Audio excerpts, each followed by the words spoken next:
Saudara, dalam pernyataan terbarunya, pemimpin Iran, Mojtaba Khamenei, memberi peringatan keras tidak akan ada tempat aman untuk Amerika Serikat di Timur Tengah.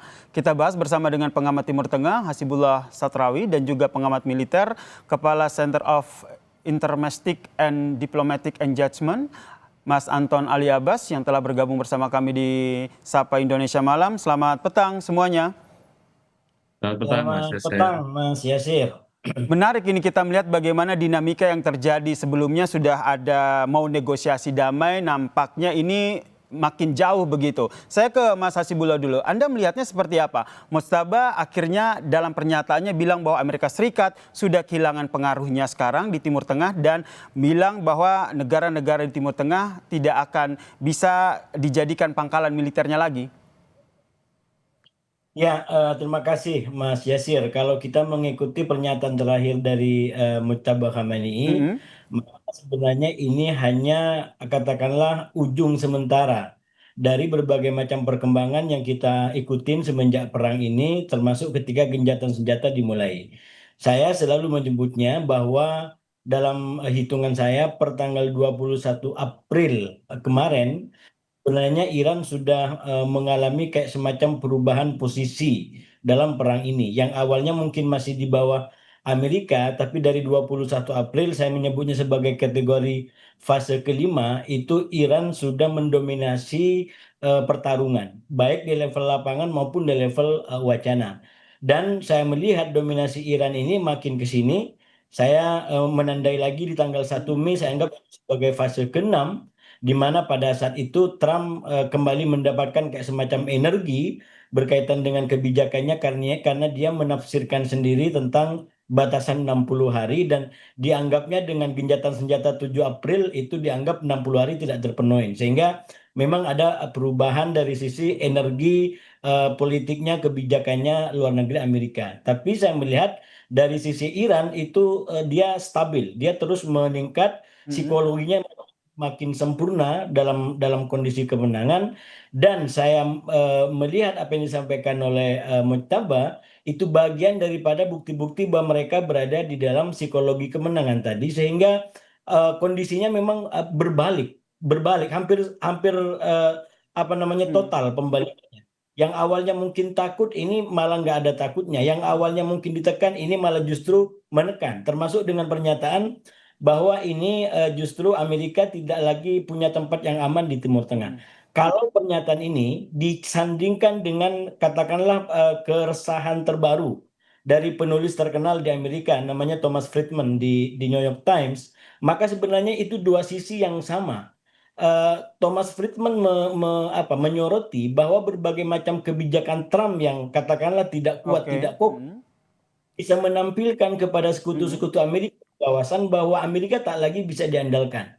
Jadi sebenarnya saya melihat apa yang disampaikan oleh Friedman yang mengkhawatirkan peran daripada Amerika di kawasan, dan yang dikatakanlah diancamkan oleh Mojtaba itu merupakan sebuah kesimpulan yang hampir sama. Dan menurut Berarti, saya Mas Hasibullah, maaf saya potong, berarti apa yang disampaikan oleh pemimpin tertinggi Iran yang jarang sekali menyampaikan statement ini adalah bukan gertakan semata, ini bukti bahwa militer Iran ini siap begitu. Saya ingin ke Mas Anton melihatnya seperti apa, karena kalau kita lihat apakah pertanyaannya begini Mas Anton, apakah nanti Iran akan merubah strategi perangnya, karena selama ini kita lihat strategi perangnya Iran ini selalu defensif, karena Mojtaba juga bilang bahwa akan mengajak negara-negara di Timur Tengah, negara-negara Arab ini untuk bekerja sama.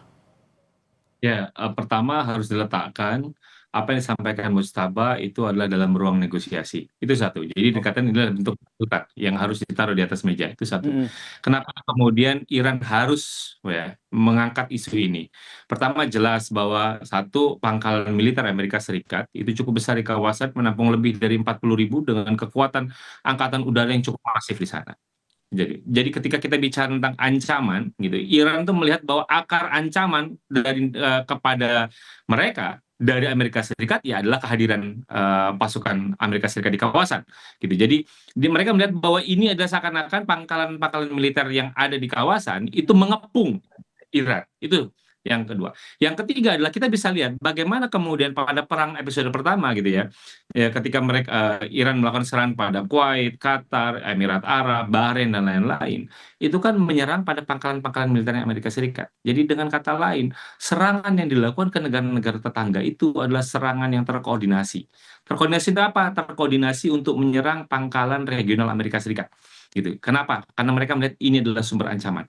Itu yang kedua. Yang ketiga harus dilihat bahwa ketika Iran gitu mujtabah mengeluarkan ini, itu bukan pada posisi mereka lagi lemah gitu ya. Jadi justru mereka tahu bahwa kemampuan mereka untuk menghancurkan sebagian besar dari pangkalan itu terbukti. Jadi posisi mereka justru itu mereka lagi sedang ada di atas angin. Kenapa? Saya terbukti bisa menghancurkan kehadiran mereka. Karena itulah kemudian kenapa Mujtaba ingin mengangkat itu ke meja perundingan karena ingin mengubah keseimbangan kekuatan di kawasan gitu ya. Yang tadinya memang dinaungi oleh Amerika Serikat dan ini kemudian mau diimbangi oleh Iran. Makanya Iran kemudian berani menantang. Kenapa? Posisi mereka lagi tidak lemah. Mereka sudah membuktikan bahwa pangkalan Amerika Serikat bisa kami hancurkan. Kami yang dianggap kecil kami bisa menghancurkan sebagian besar. Dan yang mahal-mahal itu bisa kami hancurkan. Dengan Gitu. Dengan dengan begitu Mas Anton, dengan Mhm. pernyataan yang Anda sampaikan bahwa oh ternyata nih militer Iran ini sedang di atas angin dalam tanda kutip, itu berarti bisa menjadi sebuah bargaining power untuk mengajak negara-negara kawasan dan juga negara-negara yang selama ini bisa dikatakan bersekutu dengan Amerika Serikat untuk bekerja sama dengan Iran. Nah, walaupun gitu.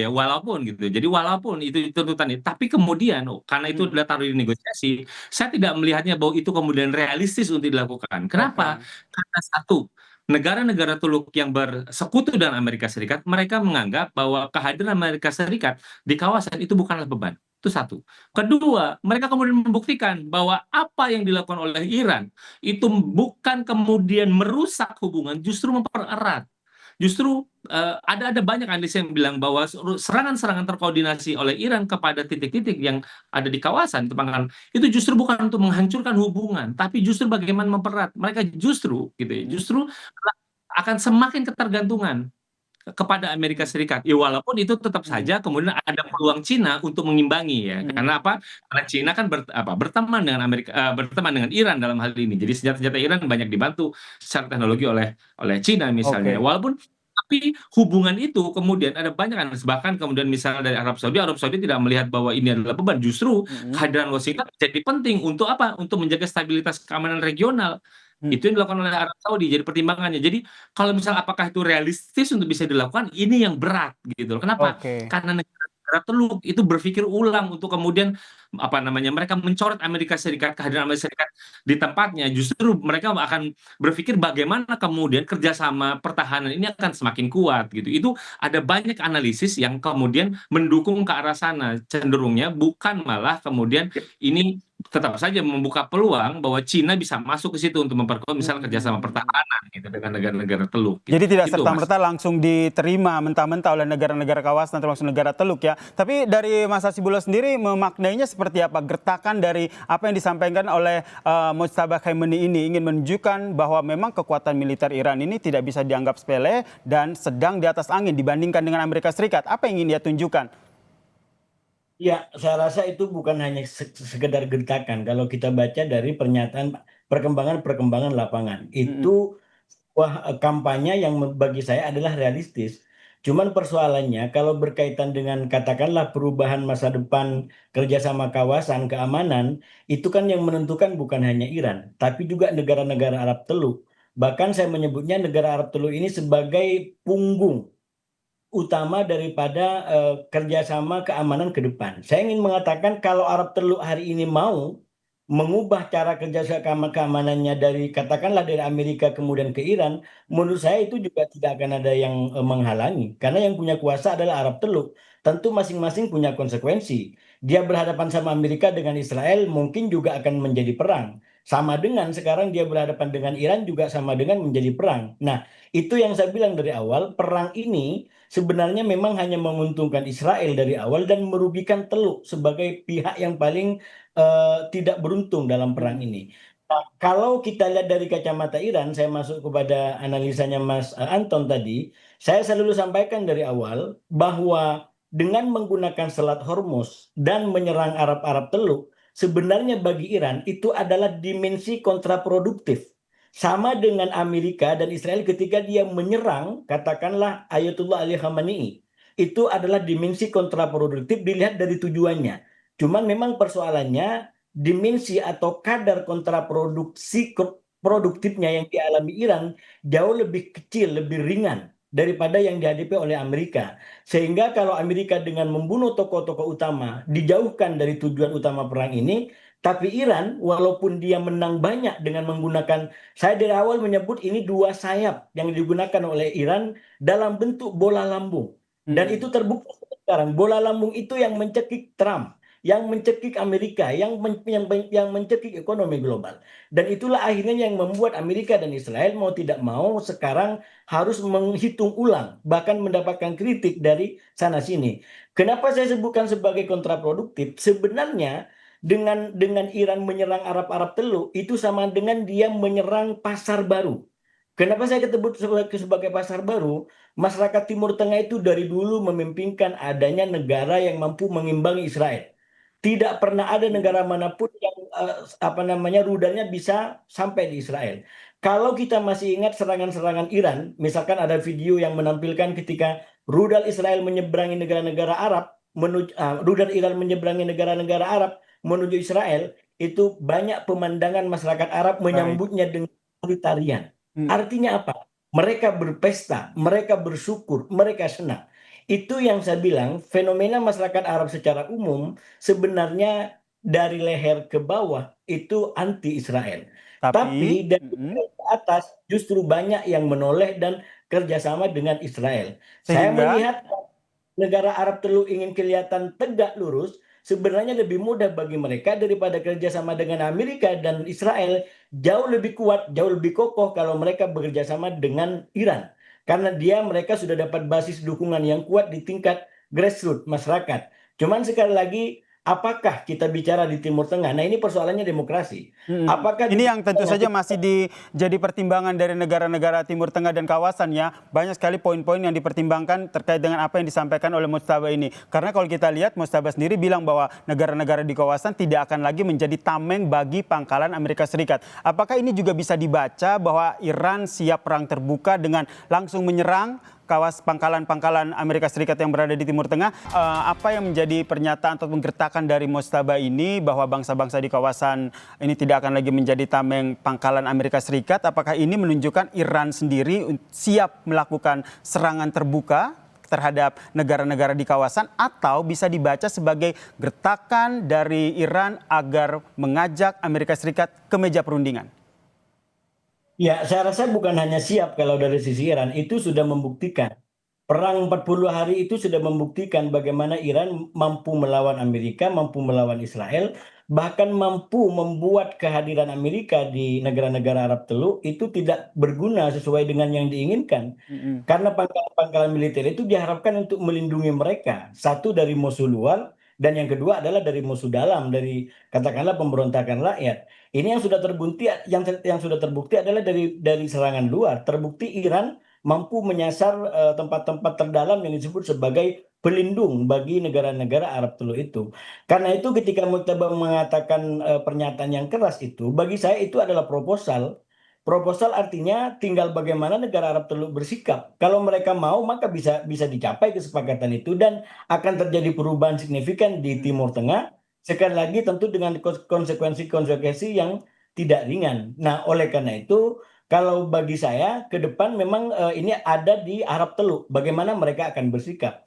Cuman lihat sampai sekarang sepertinya Arab Teluk juga masih akan mempertahankan status quo mereka. Jadi Amerika dengan Israel masih tetap akan menjadi mitra, wallahu alam ke depan. Tapi dalam waktu dekat ini saya melihat belum akan ada perubahan yang terlihat, Mas. Menarik nih apa yang disampaikan oleh Mas Hasibulo. Ini bisa jadi sebuah cara agar negara-negara Teluk ini membuat sebuah kesepakatan begitu. Jika ke Mas Anton Ali Abbas membacanya, apakah kesepakatan yang nanti dimunculkan oleh negara-negara kawasan ini bisa mempengaruhi Amerika Serikat untuk ikut lagi untuk negosiasi bersama dengan Iran? Makanya tadi saya bilang bahwa ini adalah salah satu proposal dalam negosiasi ketika negosiasi sedang berlangsung, termasuk juga ada pembicaraan Qatar gitu. Itu satu. Kedua, memang ketika kita bicara tadi, kalau pertanyaannya tadi, apakah kemudian Iran itu akan melakukan serangan kepada negara-negara termasuk pangkalan-pangkalan Amerika Serikat di negara-negara Teluk, saya selalu melihatnya bahwa Iran itu membangun dan melakukan serangan, baik serangan maupun narasi, itu adalah betulnya retaliasi, pembalasan. Jadi bukan Iran yang melakukan aksi preemptif bahkan gitu ya, jadi ataupun preventif. Iran nggak pernah melakukan itu. Iran selalu melakukan serangan balasan. Termasuk juga insiden yang terjadi 2 hari lalu di selatan Iran misalnya, kan Iran melakukan serangan tadi yang di apa, menyerang drone atau juga F-35, itu kan sebagai bentuk aksi retaliasi. Iran tidak melakukan ujuk-ujuk langsung melakukan serangan itu, tapi apa namanya, melakukan serangan balasan. Itu yang satu. Kedua, bagi saya ada yang momen kedua ketika kita bicara tentang negara teluk, ketika kemudian kalau hari ini yang kita bahas adalah proposalnya dari Iran yang mendorong itu, tapi di sisi lain Trump juga juga ikut encircling, jadi memaksa negara-negara teluk untuk membuat pilihan. Ketika kita bicara tentang Abraham Accord, bahwa kemudian disandingkan gitu ya, kalau ini nanti ada perdamaian ini, maka kawasan teluk juga harus mendatangi Abraham Accord, yang dimana bahwa mereka harus melakukan normalisasi hubungan dengan Israel, dan itu kan juga sedikit banyak kan mengganggu, membuat gaduh ya negara-negara teluk, apakah mereka ingin mendukung perdamaian atau tidak mendukung perdamaian gitu. Jadi posisi dilema itu jadi tidak hanya kemudian diciptakan oleh Iran dalam konteks ini, tapi juga diciptakan oleh Amerika Serikat dalam konteks yang lain ketika Trump itu mengusulkan ada penandatanganan Abraham Accord gitu. Ketika untuk menyertai perdamaian ini yang kemudian membuat dilema bagi negara-negara di kawasan. Apakah kemudian mereka ingin mendorong sepenuhnya, atau kemudian mereka ingin ikut serta sebagai pihak yang terkait untuk juga ikut berembuk gitu ya, berembuk bagaimana mengeluarkan gitu ya, mengeksklud dua hal ini, karena bagaimanapun juga itu sedikit banyak itu membuat terpojok mereka, itu satu. Kedua, akan membingungkan mereka bagaimana kemudian mereka bernegosiasi dengan kepentingan domestik, kepentingan nasionalnya, karena itu juga sedikit banyak akan juga membuat mereka dalam hal ini negara-negara dalam posisi dilema, apakah mau terus atau kemudian mau menolak. Itu Dengan Mas kata Yasir. lain, Mas Anton, ini bisa dibaca bahwa sebenarnya dari Iran sendiri maupun Amerika Serikat, mereka punya strategi masing-masing untuk membawa perang ini ke meja perundingan. Betul gitu. Jadi bahwa kalau misalnya ada apakah ada atau tidak ada, jawabannya ada gitu. Bahkan misalnya Iran sekalipun yang tidak pernah mau mengakui, ketika mereka menyebut ada kerangka waktu 30 sampai 60 hari, itu menunjukkan bahwa ada perundingan. Itu satu. Kedua, bahkan tidak hanya difasilitasi oleh Pakistan saat ini. Bahkan misalnya ada delegasi dari Iran datang ke Qatar juga membicarakan soal proposal perdamaian. Artinya apa? Messengernya itu kemudian bekerja dengan banyak. Kenapa? Karena memang negara-negara teluk juga berkepentingan bagaimana kemudian Selat Hormuz ini bisa dibuka sejenak, minimal 60 hari ketika mereka ingin berunding menyelesaikan poin-poin yang krusial. Bahwa ada poin-poin krusial yang juga cukup pelik, ada bicara tentang uranium, bagaimana Selat Hormuz misalnya, lalu bagaimana Israel Lebanon itu juga tidak kalah pelik gitu. Ada beberapa hal yang pelik, tapi mereka berharap bahwa Selat Hormuz dulu deh dibuka. Oke, Baru ini yang habis menjadi itu salah satu poin ya terkait dengan Selat Hormuz ini, karena sebenarnya tidak hanya Iran tapi negara-negara teluk juga punya kepentingan di sini. Dengan melihat strategi masing-masing dari kedua negara untuk membawa hal ini ke meja perundingan seperti yang dikatakan oleh Mas Anton tadi, Mas Hasibullah melihatnya ini akan terjadikah perundingan kedua negara dalam waktu dekat, atau kedua negara ini masih sama-sama memiliki ego sehingga perundingan yang sempat kita lihat sudah mau titik temu ternyata ini gagal lagi? Ya, kalau saya ikutin dalam perkembangan terbaru, katakan hari ini 50 hari pasca genjatan senjata, saya masih berpegangan pada perkiraan 60% berbanding 40%. Oke. 60% ini optimis kita bisa lanjut perundingan dan bisa dicapai kesepahaman awal yang sekarang lagi dikelola dan kembali ke Teluk. Karena sekali lagi memang Teluk adalah sentral menurut saya, epicentrum daripada berbagai macam kepentingan ini, dan kita berharap ke depan kalau ini akan lebih deal, bukan hanya Qatar, tapi akan ada beberapa negara Arab lain yang akan membuat upaya daripada kesepakatan ini bisa tercapai. Katakan ada Turki, katakan ada Oman gitu ya, yang sekali lagi selama ini punya kontribusi kuat, peran yang sangat kuat dalam upaya untuk mediasi perdamaian. Begitu, Mas. Ini yang masih menjadi harapan kita bersama ya, di antara ego masing-masing negara ini berharap agar mereka memiliki cara masing-masing untuk duduk di meja perundingan. Terima kasih Mas Hasibullah Satrawi dan juga Mas Anton Ali Abbas telah berbagi perspektifnya di Sapa Indonesia Malam. Salam sehat semuanya. Terima kasih, Mas.